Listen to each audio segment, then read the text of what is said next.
Muy Última, bien. vamos.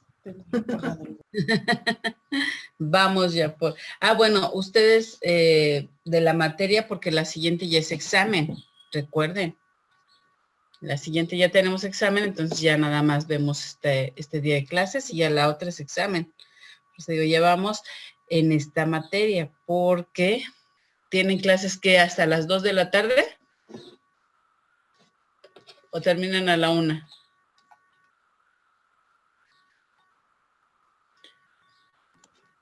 En teoría hasta las 2. Ok.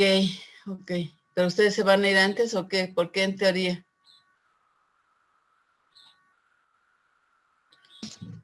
Porque recuerda de las presentaciones y la última clase es destinada a seminario de tesis y entonces pues la misma estar ocupada.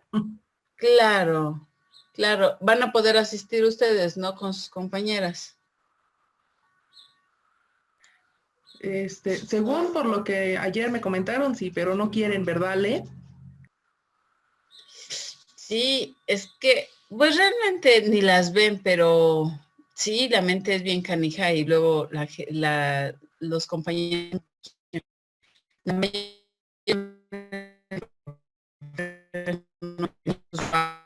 o sea, Ya ves, ahí la misma apoya, Alma.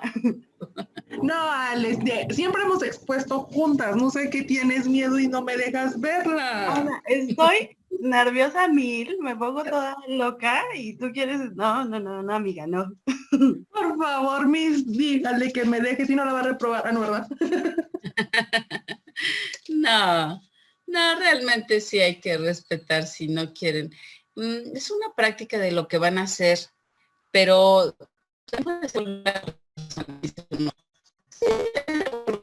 del estudiante, ¿no? Sí es interesante. Hay gente que le gusta sentir el apoyo o la presencia de alguien más, pero hay personas que dicen no, no y no, y siempre en todas las instituciones se respeta, ¿eh?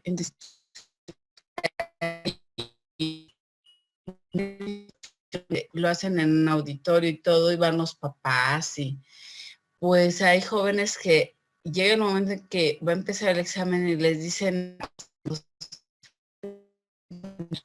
y a puertas cerradas se hace, y los padres, los amigos están afuera esperando que termine el examen profesional para, pues, se acabó. Y no los dejan entrar, o sea, sí, y la institución los respeta, todas las instituciones respetan la voluntad del alumno.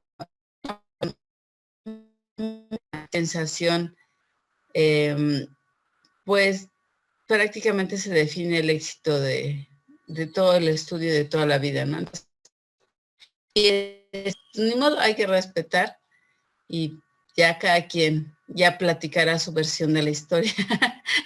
Es para eso, para ni modo, ya que al fin que están grabadas, no se preocupen, después y ya revisen cómo le fue a su compañera.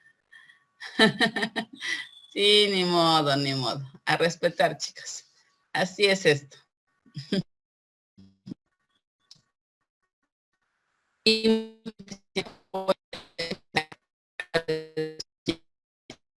No, ¿verdad? Pero va cambiando las diapositivas y cosas así, ¿no? Es cuestión de cómo se vayan sintiendo ustedes. Bueno, vamos a iniciar. Hace favor de revisar este video sobre, en este nos quedamos sobre aprendizaje social o vicario de Álvaro Bandura, con su muñeco bobo y qué ocurre con la observación. ¿Qué es lo que ocurre con este aprendizaje vicario? ¿Cómo es que se aprende? A ver, permítanme un momentito para que vean estos.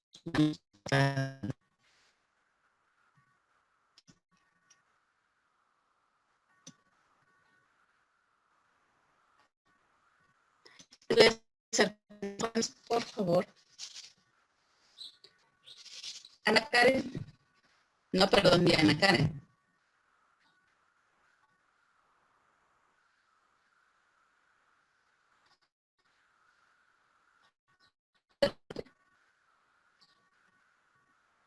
Ya te vi.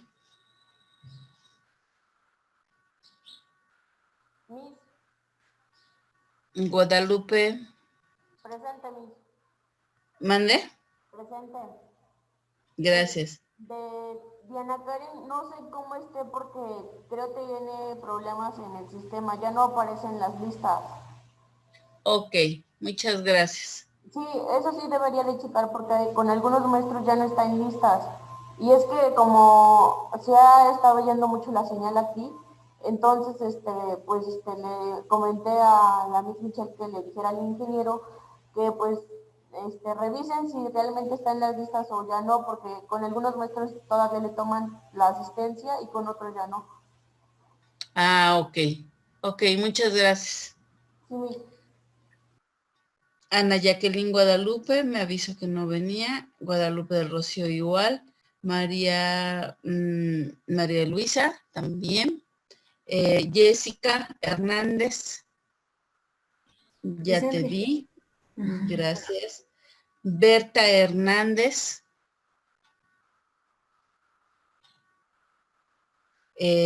Sandra Larisa me dice que no. Ah, no, pero sí estás. Hola, Sandra. Buenos días, Miss. Muy bien, adelante.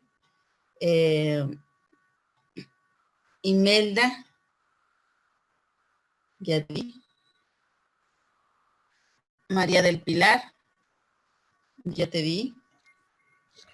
María Juana, Presente. hola, buenos días. Miriam Alejandra, Presente, Miss. gracias. Gabriela Torres, que Gaby, no la hemos visto por acá. Alma Angélica, Presente, Miss. buenos días. Bueno, nos vamos con el tema 5.2. Por favor, ¿qué pudieron observar del aprendizaje por observación de Albert Bandura? Es muy interesante Albert Bandura, todo lo que nos va diciendo. También es uno de los que más podemos aprender porque la enseñanza que nos da sobre el aprendizaje la vamos a poder observar a lo largo de todos los niveles educativos porque es la manera en que se transmite y nunca dejamos de aprender de esa manera. María Juana, por favor, ¿nos puedes compartir qué pudiste revisar en el material? Sí, maestra. Gracias. Qué bueno, porque así me quita lo nervioso. Claro, así. Bueno. Hablas y ya cuando hablamos también empezamos a Sí, relajarnos. se quita un poco. Bueno, dice que esta teoría tiene un enfoque social cognitivo y se basa pues en la conducta humana, interacción y el sujeto y el entorno. Como usted lo decía, se basó en el desarrollo del muñeco Bobo en 1961. Esta consiste en que después de que los niños ven el comportamiento de los adultos, pues ya después ellos lo reproducen. Esta teoría pues asegura que las acciones están basadas en las experiencias que los niños van adquiriendo a través de otras personas y la basa en 4 etapas que son la atención, la memoria, la reproducción y la motivación. Dice que la atención pues es primero a lo que el niño ve, ¿no? O sea, está aprendiendo, lo que ve del modelo. La memoria pues lo retiene para después ejecutarlo. La reproducción pues se pone en marcha, pero se imita, pero de acuerdo a lo que conviene, ¿no? A veces no se imita igual. Y la motivación pues es lo que al niño lo lleva a hacer, ¿no? ¿Qué quiere lograr con dicha imitación o con lo que está ejecutando, perdón, pero él quiere llegar a un fin? Bueno, pone el ejemplo de las naranjas y y de las manos limpias, ¿no? Pero siempre esta imitación debe tener una motivación. Y bueno, también nos habla de los tipos de motivación que son recompensa, castigo, recompensa, castigo pasado, recompensa, castigo, promesa y recompensa, castigo, vicario. Recompensa, castigo pasado tiene que ver con lo que, por ejemplo, hacemos una conducta y recibimos algo a cambio. Y pues ya sabemos que siempre que vamos a hacer esa conducta, pues vamos a lograr algo.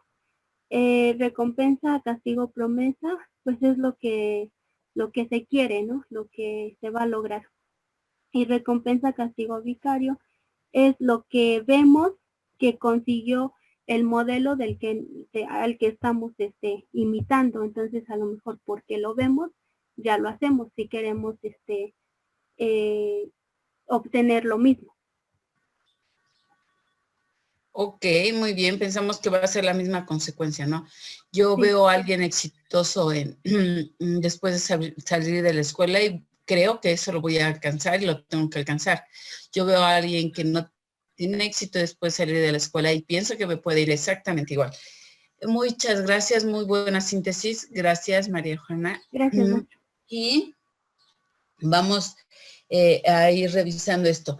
Esto es muy importante de tomar en cuenta.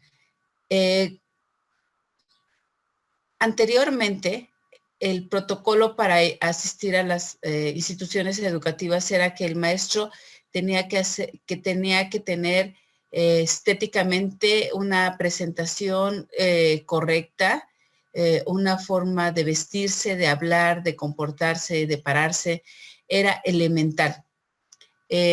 Actualmente se ha relajado un poco más la educación y se respeta un poco más la personalidad del propio maestro y se permite asistir a aula de una forma más independiente, más libre. Sin embargo, podemos observar que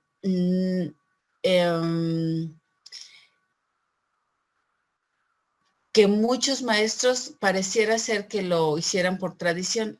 Con esto nos damos cuenta que no es una tradición, no es lo que pensamos que debe de ser y la imagen solamente. Cuando Albert Bandura nos habla precisamente de que el ser humano aprende por imitación, nos damos cuenta de la gran influencia que es un docente en todas las etapas del desarrollo. Ustedes pueden pensar como qué maestro quieren ser. Y cuando empezamos, y ustedes piensen como qué maestro quieren ser. Cuando lo piensan, traigan a su memoria el nombre de alguien. En nivel primaria, secundaria, preparatoria, si recuerdan jardín de niños, tráiganlo a su memoria. Y ahora piensen, ¿por qué quieren ser como ese maestro? O piensen todas sus cualidades.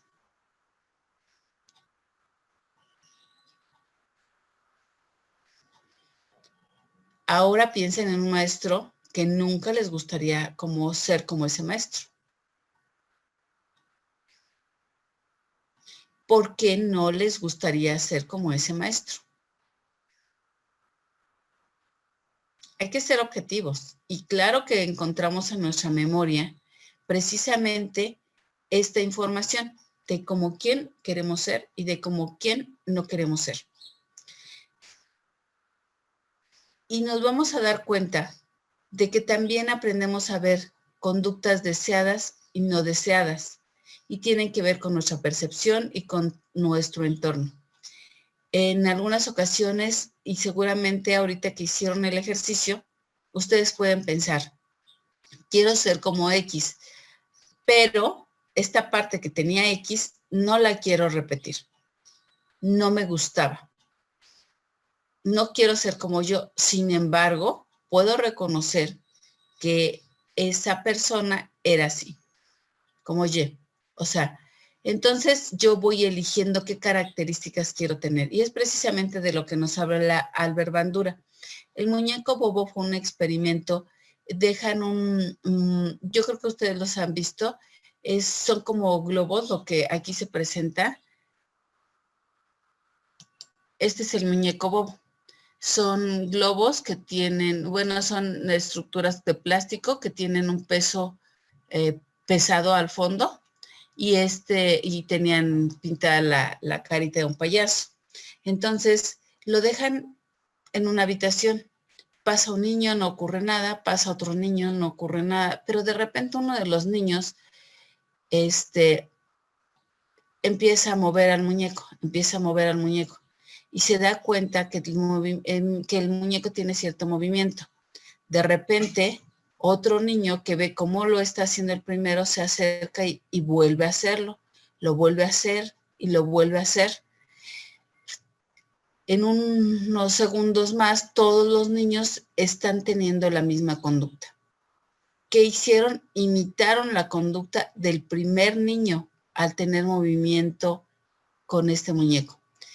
Nadie les enseñó qué podían hacer, cómo lo podían hacer. Únicamente, sin decir palabra, repitieron la conducta del primero. Si no ven la conducta del primero, nunca lo hubiesen reproducido. Y a eso se refiere. Si nosotros, los maestros, si ustedes se dan cuenta, tienen muy bonita, la mayoría tiene bonita letra. Cuando escriben el pizarrón tiene una muy bonita letra, muy legible, muy transparente la letra, la mayoría, ¿sí? No todos, no podemos generalizar. Pero ellos estaban muy conscientes de que el alumno iba a intentar imitarlos. Desde que nace el niño, imita la conducta porque es la manera que tiene de comunicarse con los demás. Pero también porque se convierten en acciones deseadas. Como lo mencionan en el video, existen 4 etapas, que es la atención, la memoria, la reproducción y la motivación. Esta es la parte que les corresponde a ustedes. Cómo atraer, cómo lograr que el estudiante se fije en sus acciones, en su palabra, en lo que ustedes quieren transmitir. Bueno, van a analizar las características propias de cada etapa de los jóvenes, de los niños, para saber cuál es la mejor manera de atraer su atención. Pero no solamente atraerla, sino fijarla. Que ésta se mantenga durante el tiempo en que ustedes quieren, para que después el alumno encuentre algo que llame su atención y sea lo que quiere reproducir, y a eso sería el aprendizaje. Dice que gracias a la memoria va a poder retener y ejecutar. En la memoria se lleva a cabo cuando logra introducirse esa información y ahí se va a quedar. Tenemos que lograr que el alumno a lo que preste atención es a lo que se desea enseñar. A lo que se desea que el alumno aprenda. En muchas ocasiones, yo les acabo de platicar una historia, les acabo de dar un ejemplo. Sin embargo, no necesariamente quiero que aprendan todo. Lo único que me importa en este momento con este tema es que ustedes se percaten de que su ejemplo y de que lo que ustedes digan, el alumno lo va a querer reproducir, y que por eso es importante esta atención. Entonces, en este momento, ustedes van a ser selectivos y solamente van a guardar en la memoria cosas que para ustedes representen importancia. ¿Qué es importante para ustedes? Bueno, para eso el docente hace un análisis de contexto. Dependiendo de la edad de los niños, ¿qué es importante? Dependiendo de lo que viven día con día, de lo que es su ambiente sociocultural. Y en ese momento, la memoria funciona de forma significativa. ¿Qué es importante?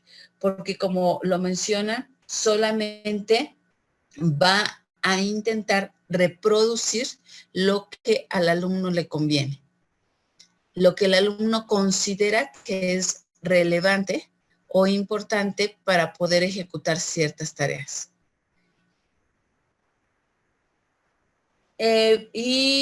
Bueno, entonces es la atención, la memoria, la reproducción y la motivación. para que yo pueda, recuerden que todo en la mayoría de las cosas y de los casos, todo es un círculo que se vuelve a repetir constantemente. Se requiere motivación. La motivación va a estar ligada con la atención. ¿Cuál es el interés de los alumnos? ¿Qué les interesa? ¿De qué va a depender? Me vuelvo a regresar a lo mismo que siempre les insisto. Depende de su contexto, depende de sus propios intereses, depende de lo que, según etapa del desarrollo, es importante. Por ejemplo,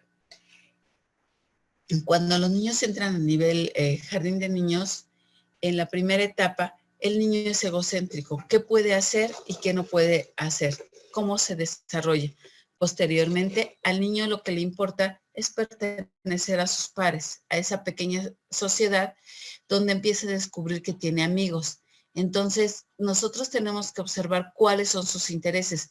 Durante la etapa de la adolescencia, lo que le interesa al niño o al joven es integrarse a estos nuevos grupos. Si yo voy observando qué es lo que le interesa al joven, voy a poder capturar, motivar la atención.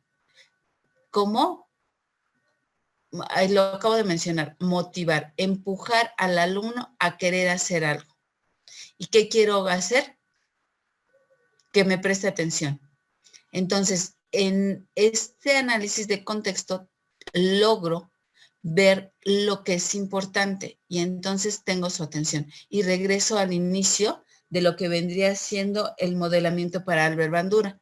Ya tengo su atención, estimulo su memoria para que retenga lo que yo sé como docente que tiene que aprender. No todo lo que le enseño, lo que tiene que aprender. Y después se vuelve a ver un poco la motivación para que este alumno reproduzca lo que yo quiero o lo que yo provoqué que aprendiera. ¿Cuándo lo va a reproducir? Cuando considere que es necesario para su atención. Nos habla de una recompensa como castigo y como promesa. ¿Qué ocurre? Ustedes tienen que estar bien conscientes en aula, que si ustedes dan la norma, marcan la pauta, tienen que estar ávidos de cumplirlo. Tanto cosas positivas como cosas negativas. Los alumnos tienen que tener claridad de qué ocurre y cómo va a ocurrir, cómo van a transmitir esta transmisión de información. Y el alumno entonces va a anhelar ver las cosas para poder ejecutarlas. Cuando tiene claridad en cuáles son las recompensas y cuáles son los castigos. Y que todo tiene una consecuencia. Socialmente nos queda muy claro por qué queremos o por qué quieren todas estudiar una carrera. De alguna manera sabemos que las cosas buenas que hacemos y que los aprendizajes nos van a llevar a ser mejores personas, a tener mejores trabajos y a buscar algo que consideramos importante en la vida del ser humano, éxito o felicidad. Entonces, son conductas o son aprendizajes deseados desde la misma sociedad, no solamente de forma individual, y entonces va a fomentar, otra vez regreso a lo mismo con Albert Bandura, su atención, va a estimular su memoria, va a poder haber una reproducción y una motivación para continuar con los aprendizajes. Bueno, ahora nos vamos. ¿Alguna duda sobre esta información? ¿Jóvenes? No, Miss.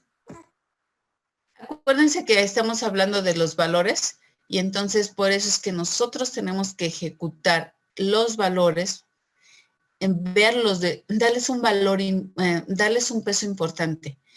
Si yo veo que la importancia del respeto, y les doy todo un discurso sobre el respeto, Y terminando mi tema sobre respeto, agredo a un alumno de forma sutil, señalando alguna característica física o algún inconveniente que tenga. Va a haber un cuestionamiento sobre el docente y el alumno puede pensar, acaba de hablar de respeto, ¿y qué pasó? Entonces, el alumno después ya no va a tener la atención sobre el docente, porque hubo esta desconfianza, esta falta de anhelo. Entonces, debe de haber congruencia.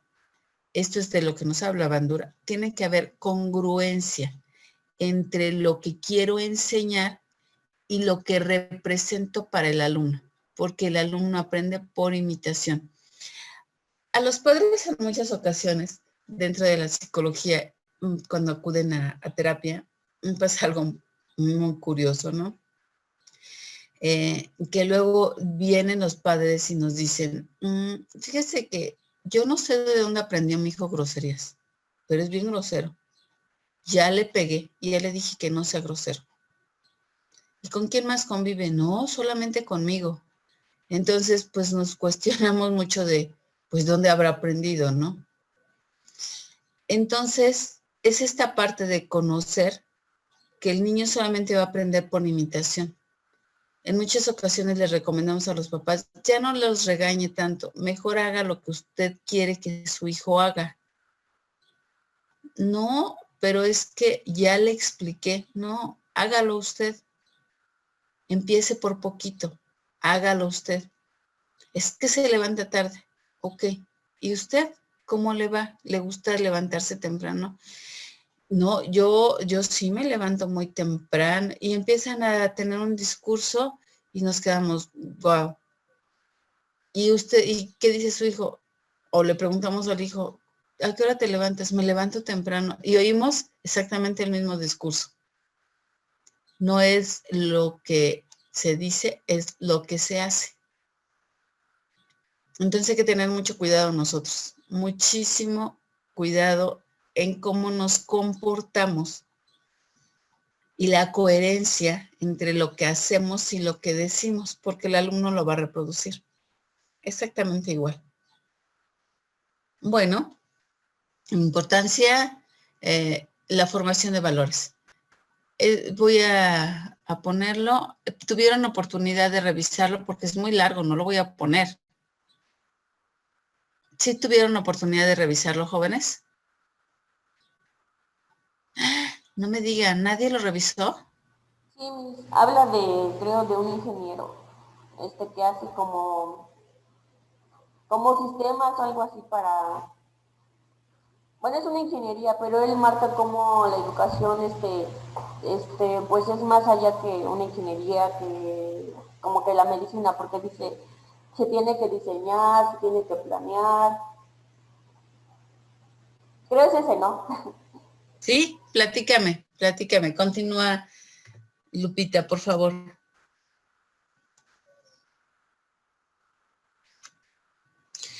Tiene que ver más allá. Ajá. Pero Lupita, tiene que ver más allá del ejemplo que nos da. No, pero bueno, es un ingeniero civil que él también es maestro. Entonces, pues habla de que hay que preparar a los alumnos, pero pues ya centrándose en la realidad, porque nos marca que pues sí existían disciplinas, pero conforme va cambiando la sociedad, también van cambiando las necesidades. Y hablaba de la ingeniería ambiental, entonces decía, pues ya es una integración de las asignaturas de las carreras de ingeniería civil, llevan física, química, biología, y nos marca de las habilidades suaves, que son el trabajo, comunicación, aprendizaje continuo y certificación.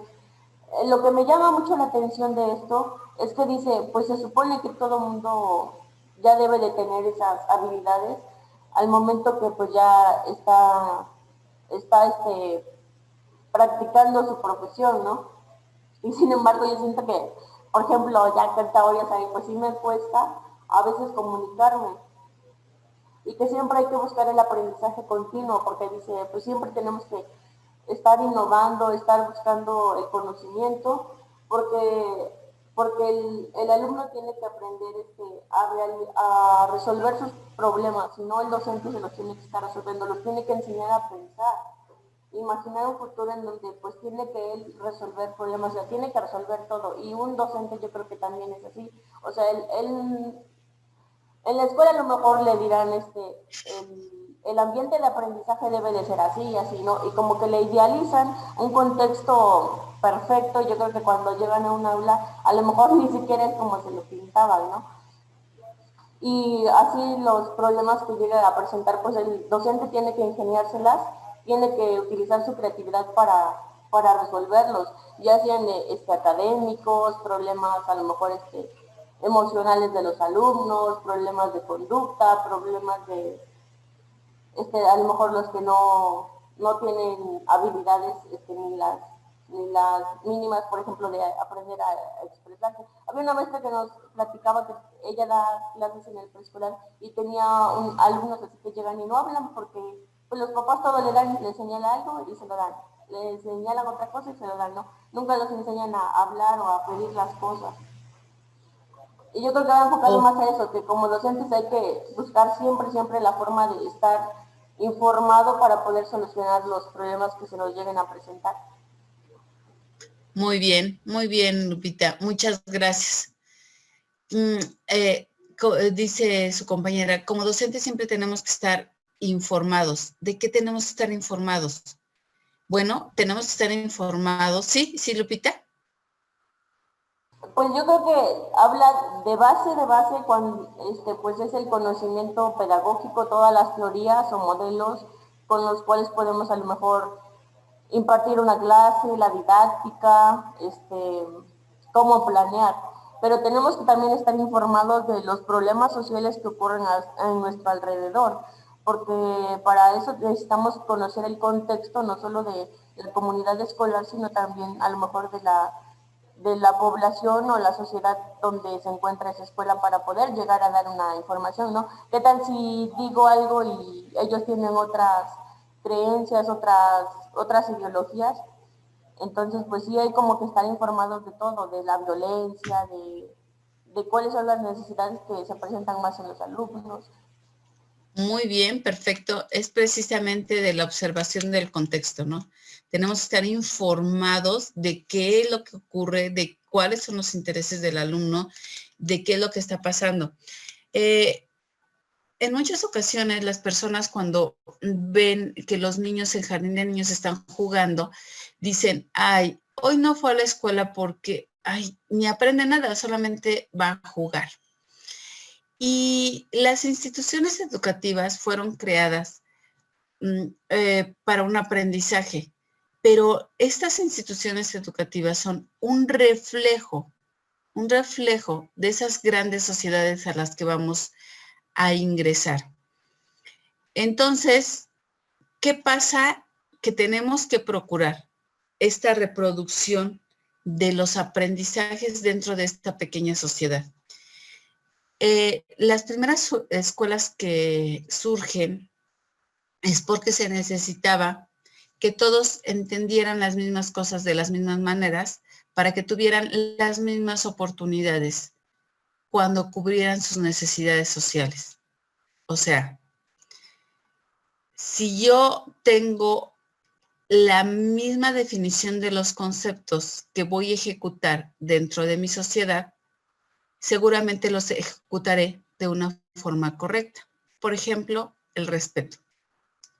Si yo enseño qué es el respeto, les doy una definición de qué es el respeto y practico el respeto de una forma adecuada dentro de mi aula como docente, la intención es que mi alumno este valor lo reproduzca no solamente en la escuela lo va a practicar, lo va a demostrar, igual que yo lo estoy demostrando ante mis alumnos.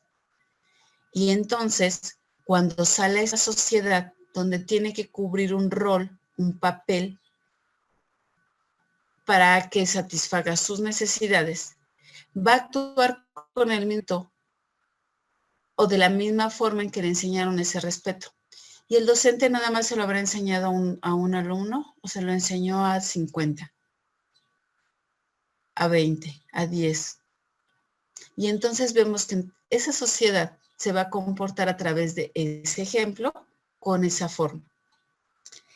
Como lo mencionaba aquí dentro del video, no solamente se les enseñan conocimientos, sino se les enseñan cómo ejecutar ese conocimiento. No solamente les enseñamos definiciones, no solamente se les enseña qué es un valor, se les enseña cómo, qué significa, para qué nos sirve y cómo se debe de ejecutar. De nada nos sirve, por ejemplo, dentro de la psicología hablamos de la empatía, ¿no? La empatía es fundamental, pero nosotros tenemos un concepto mucho más nutritivo, nos explican qué tipo de empatía y muchas cosas, ¿no? Y decimos, wow, ¿y eso lo tengo que hacer? Ajá. Y ya sé que tengo que tener empatía. Ahora me cuestiono, ¿y cómo la logro? ¿Qué tengo que hacer para tener esta empatía? Ah, tienes que hacer esto. Y entonces, en este tipo de información, cuando se busca, cuando se revisa de forma minuciosa, encuentro que es mucho más nutritivo. Y entonces empiezo a tener claridad en cómo debo de ejecutar y cómo debo de hacer las cosas. Pero no porque me lo mencionen, sino porque lo veo cómo lo llegan a hacer. La mayoría de las cosas ustedes tienen que estar conscientes que son prácticas y que los valores no basta con explicarlos, con referenciarlos. Hay que practicarlos. ¿Quién? Ustedes. ¿Dónde? En aula. Porque ahí es donde van a representar esa pequeña gran sociedad.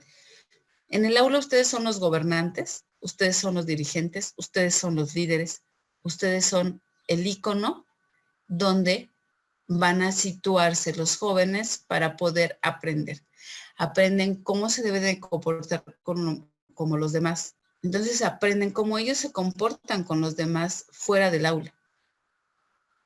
Hay un orden, hay maneras de pedir las cosas, de hacer las cosas. Pero si ustedes no las tienen, difícilmente las van a poder reproducir. Es como si yo enseñara una suma y no sé sumar.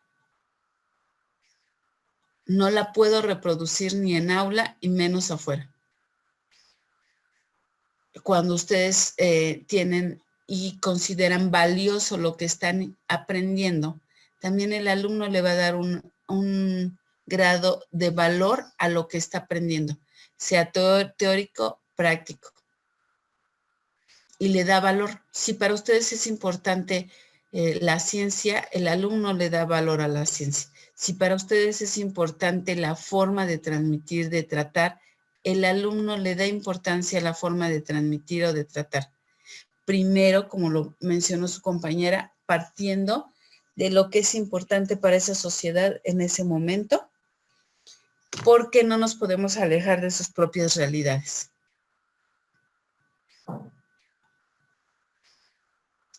¿Alguien le llamó la atención algo más de este video?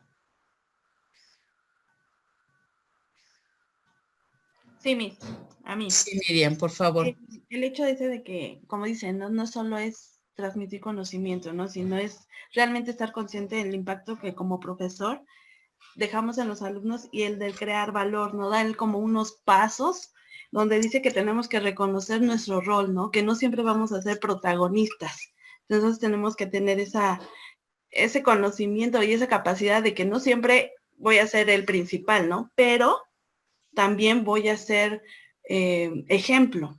El de que dice que tenemos que diseñar las cosas pensando en nuestra familia o en los tuyos, así lo menciona, como usuarios. Y es cierto, ¿no? Porque, digamos, pensar el ser el docente que a mí me hubiera gustado tener, ¿no? Entonces, sí, esa parte de haz las cosas pensando a lo mejor en que tu familia, a lo mejor en que tus hijos van a estar contigo, cómo te gustaría que les enseñaran, cómo le gustaría que a tus hijos los trataran, ¿no? Entonces, es esa parte que me llamó la atención. acá, por ejemplo, lo que estás mencionando, ¿cómo me gustaría que los demás lo trataran? Exactamente, ¿cómo me gustaría que en las instituciones también a la gente le dieran esta importancia que tienen afuera como seres humanos, ¿no? Recordemos, si nosotros situamos estas instituciones educativas como esa sociedad, ¿qué roles ven ustedes dentro de un grupo? ¿Cómo son los niños en aula? Pues Viene un niño, ajá, sí, Miriam. que a lo mejor es tímido o introvertido, está el niño extrovertido, está el niño líder, está el niño que quiere que se haga lo que él dice. Entonces, sí hay como que mucha gama. Muy bien, eso era lo que quería escuchar. Pero ellos, ¿el reflejo de quiénes son? Sí, totalmente del contexto familiar. Del contexto familiar. Entonces vemos que esos grupos están formados por pequeñas sociedades, bueno, no pequeñas sociedades, por sociedades repetidas del ejemplo de casa, del ejemplo de la calle. Porque el niño se transporta, porque el niño convive con otros vecinitos, porque el niño tiene otras cosas. Entonces vemos que entonces estos pequeños grupos son la repetición de lo que hay en casa, de un contexto social mucho más grande. Y entonces nos percatamos que así como aprendieron, por eso es que se habla mucho sobre educación, ¿no? Dicen, los padres educan, los maestros enseñan. La primera educación la reciben en casa. Entonces, cuando llegan al aula, ustedes tienen que enseñarles lo correcto o lo incorrecto de esas mismas conductas, pero no las pueden enseñar solamente a través de lo que digo, sino de lo que hago, porque ya tuvieron un aprendizaje. Y entonces empezamos de alguna manera a moldear esos aprendizajes que ya tuvieron en casa, donde yo les pongo mucho el ejemplo del amor como valor. ¿Por qué? Porque hay personas que para las cuales, y lo sabemos como sociedad, el valor, el amor puede ser la caricia, el apapacho, la consideración, el cuidado. Y tristemente, para otro sector de la sociedad, el amor puede ser el golpe, la corrección, porque lo aprendieron en algún lugar, seguramente en casa. Porque te pego porque te quiero para que te portes bien. Y entonces ahí vemos dos significados, dos formas de mostrar amor. Y cuando se entrevista a mujeres o a niños violentados, ¿por qué lo permites? Hay gente que, y es algo que se dice socialmente, y ustedes lo saben, me pega porque me quiere, ¿no? Está golpeando un hombre a una mujer violentamente, fuertemente, y le dicen, pero ¿por qué lo permites? Es que lo hace por mi bien, es que me quiere, es que no quiere que yo sea X o Y. Y entonces, ¿qué pasa? Que bueno, llegan al aula y yo les tengo que decir cuál es el significado del amor. Yo les tengo que dar una definición. ¿Qué es amor? ¿Cuántos tipos de amor existen? ¿Por qué es amor así? ¿Cómo se demuestra? Y entonces, ¿qué hago en aula? Homologo este concepto. Lo tengo que practicar porque ya en casa, en mi contexto, aprendí que era el amor. Y tengo que modificar esto, pero si yo solamente lo hago como un discurso, el alumno no lo va a aprender porque tiende a la imitación, que es más fuerte, también por conveniencia. Y ese es un ejemplo clarísimo, es un valor importante que cada quien veía de una forma diferente y que tiene que aprender el significado universal, porque esos pequeños jóvenes, adultos, van a estar insertos, se van a insertar en una sociedad donde tienen que reproducir esa misma conducta. Bueno, practicar valores, chicas. Su compañera quiere ser solidaria y entrar al examen. Si quiere alguien permitirlo, lo hará. Y si no, también su compañera puede respetar la decisión de su otra compañera. Gracias, Miss. ¿Ya viste? Bueno, Por Gracias, Miss, por el apoyo. favor. Te quiero. escuchamos lo que queremos. Hasta luego, chicas. Que estén bien. Gracias, Miss. Nos vemos. Suerte a todos los que vayan a presentar examen. Gracias. Bonito fin de semana. Hasta Igual. luego. Bye, Miss. Bye. Bye. Hasta luego, maestra. Hasta Gracias. luego. Gracias. Alejandra, escucha. Hola, Miss. Hola, hasta luego. Hola, Miss. ¿Qué pasó? Dime. Pregunta, ¿el examen va a ser para la otra semana? Efectivamente, la próxima semana tenemos examen. Ah, ok. ¿Va a ser por plataforma o cómo va a ser? Bueno, lo va a hacer. Plataforma. Ah, ok, bueno. Plataforma. Por plataforma cargo el examen y lo tienen ahí. Gracias. Gracias. Hasta luego.